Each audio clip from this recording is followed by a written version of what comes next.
On the mythoclast, actually, well, another classic moment was you still like this is probably 5 months into Bife not having a mythoclast. We did a raid with 5 of us, and then more console. Alan joins in literally in fact he joins in as we're doing DPS to Atheon. On the final like didn't even play. He just joined into the raid because there was a 6 slot open. We just did it as 5 of us, and he joined in. He wasn't even he was dead. He was a ghost, just watching us do DPS. And then so you didn't even play. Literally joined our session, just sat there and watched us for about a minute, just shoot Atheon, killed Atheon, and then Alan got the mythoclast. He just didn't even do the raid. Just drops in, gets another mythoclast. Wasn't his first. Meanwhile, you're still like untires, man. By the way, ladies and gentlemen, do remember that Vault of Glass is returning at some point in season 14. I'm looking forward to it. I'm really looking forward to it. Oh, that's going to be fantastic, dude. I can't wait. People are going to get to, maybe with less tormenting RNG, but people are going to get to experience the great meme that is VOG. And honestly, that's worth talking about generally, because there was a lot of VOG news. Yeah, very good stuff. With this update too. It's coming season 14 next season. And they've got some new tricks, and they didn't say a huge ton about it. Obviously, we've seen like the Fatebringer. We've seen a couple of weapons that we know of would obviously be coming back. This is mostly going to be around the same, but a couple new tricks. And yeah, I'm just excited for it. It's just it's VOG. Anyone who's even played Destiny for a while has a soft spot for VOG.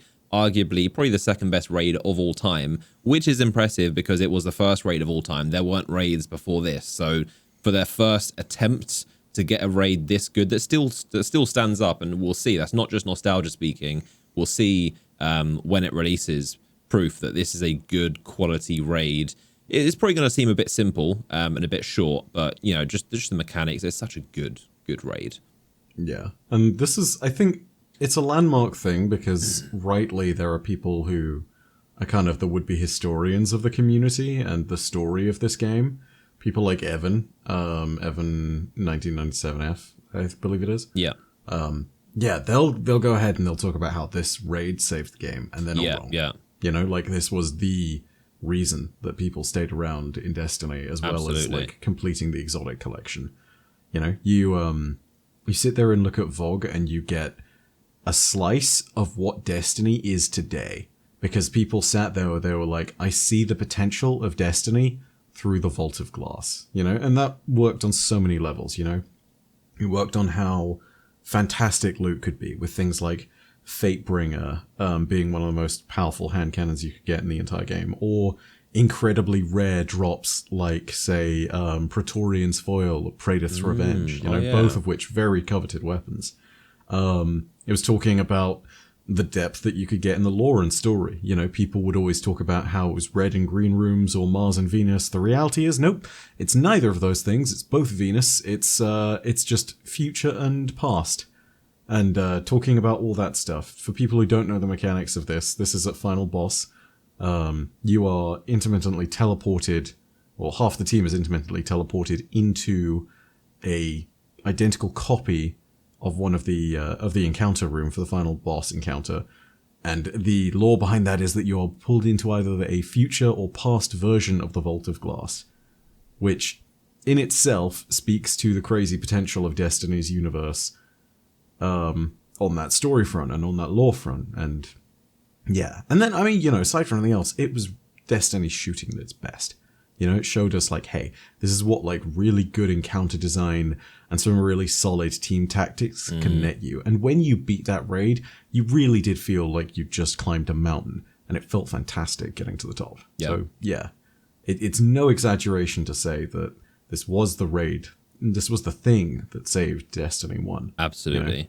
Like it's hands down the reason that I still play Destiny. If it wasn't Vault of Glass, I would have stopped playing Destiny. I remember getting to level 24 or 6 something, playing through most of the content, and then it was Vault of Glass. Like I specifically remember I got to the point where I was like, yeah, I feel like I've done everything in this game. I wasn't expecting to play it that much.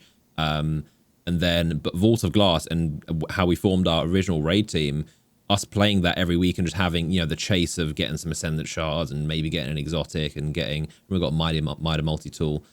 Just doing that raid every week was it was the glue holding Destiny together, and it just made, even when there were critiques about the story and the end game, the raid was just so undeniably unanimously good.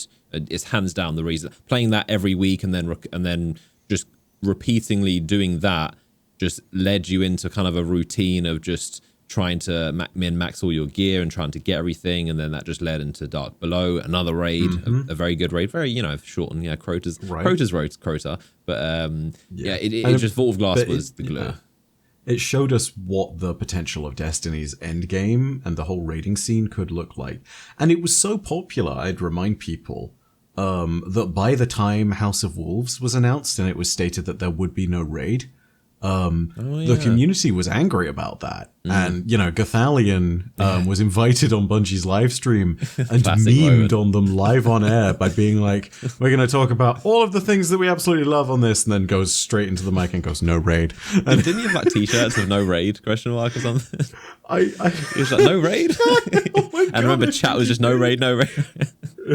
That was classic. Oh God. But it just goes to show how beloved VoG ended up being and how good this was for the game, And I hate to do this because we're going to talk about this next thing later down in the show a little bit, but take a look at a very similar game to Destiny in terms of Destiny 1's vanilla release. Take a look at Anthem. And you have a real missing X factor from that game when it comes to the content that actually gets played, repeatable endgame. Strongholds, right? Strongholds, aka their versions of strikes, are not raids. They're not endgame content. They are not good in terms of just providing that sudden elevation in terms of gameplay and the required skills for it.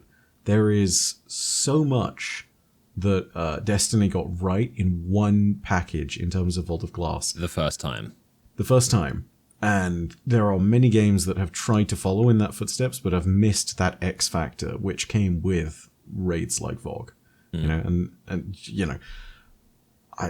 talk about this again later, but one of them is still standing, and it is... it's not Anthem. It just goes to show that's why I give Bungie so much props for doing it on their first attempt. Again, doing a raid in 2021, making a good raid is kind of like they know how to build a good raid. It's still good to see that the raids are always good, but it's they know the formula of how to build a good raid. But doing it on your first attempt, I think, is just extra impressive. And we've seen games like Division, which started with nothing like a raid, and then eventually in time they added lots of I'm not sure what are they called again. The raid incursions? Type? Yeah, incursions. I'm not sure of Division 2, and they've got, I'm sure, more iterations. Division on that, 2 does have raids. Which, they called raids. They do. They do have raids. Full stop. Yeah, so they can slowly in time. At first, when they launched Incursion, I think they were okay, but then they got better in time, and eventually now they've got to a point where they probably have something decent like raids. Whereas Bungie's get it right on the very first time when nobody even knew what a raid was. Is very impressive. Very impressive. They redefined the context of it for an entire new generation with VoG, and that's why I think it's a cultural touchstone for the looter shooter community now. I feel like that's not an exaggeration of saying it. When you talk to the rusted on veterans of Destiny who have now expanded out into Division and now with upcoming games like Outriders and into other loot-based games all over the place like Final Fantasy, if you just mention VoG around them, there is a pretty decent chance that they sit there and they know what you're talking about, either by reputation or because they've played the damn thing, Yep. It's a classic. No nostalgia here. This is VoG is a classic, and that's a fact. VoG was the real deal back in the day, and I'm excited to see what the new iteration of it looks like. And also, what are they doing? Master versions. Oh yeah, master raids. And also of master raids dungeons. and dungeons. That sounds very promising. Just hard mode, prestige mode. Had many names over the time, but a more difficult version. Master VOG, and then at some point, they haven't given a specific date, but at some point in the future, master raids and dungeons, which sounds good. And I'd imagine if they probably bring some of the raids that got put into the content vault, They got Sunset. I'd imagine when they bring them back, they would probably bring like Leviathan. Well, I guess Leviathan already has Prestige, but I would imagine if they bring back some other raids, they might have master versions, which would be cool. So yeah, that's another layer. All the raids in Destiny, as we said, are very good. Adding an extra layer on top of that would be very welcome. Absolutely. I think also the there's a few things they need to solve for, which is what are the loot incentives in that? What's that going to be? All that good stuff. But these are questions for down the line. I think the one thing that can be agreed upon, especially after things like Beyond Light and the release of Deepstone Crypt, was that the raid experience is fantastic, but it would be really nice to have something that is akin to contest after 24 hours has expired. That's unquestionably something that keeps the difficulty. Yeah, it's where everybody, I think, rests as far as the beating pulse of the community is just when it comes down to raids, it's nice to be able to master that stuff, and having the true combat difficulty back is important. So yeah. And it will be especially good for VOG because obviously VOG is going to have some slight tweaks and change in there, but it'll be mostly the same as they've said. So it's not to players like us who've played it a gazillion times.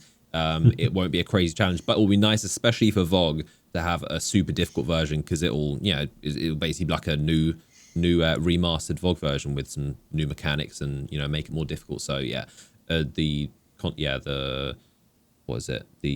master version of VOG would be especially welcome. Absolutely. Harkens back to the days when hard mode raids existed, and those were the good times. Like, oh gosh. Yeah, there was such like times. Only a week when was the VOG hard mode? It was like a couple weeks after. I believe they both I think it was a week or two afterwards. But it didn't similar. it didn't receive much fanfare with its release, if only because of the fact that VOG itself was just such a challenge for being the first raid. People were still just very comfortable handling the normal mode version at level 26, and I mean, seeing an activity that was just straight up level 30 was terrifying to most people. It was one of these things of like, I will try that, maybe never. But it's an aspirational thing and I want to do it. So like, level 30 Praetorian. Yikes. Oh, man. Level 30 Praetorian. Show Destiny 1 players an image that will bring them immediate distress, and it's the very quickly advancing Praetorian midway through one of its melee swings where it's like it's about to beat mans. It's not good. Ooh. Getting one hit by those things back in the day, not fun. Yeah, as you can tell, we can talk about VOG forever. Very, very near and dear to our hearts.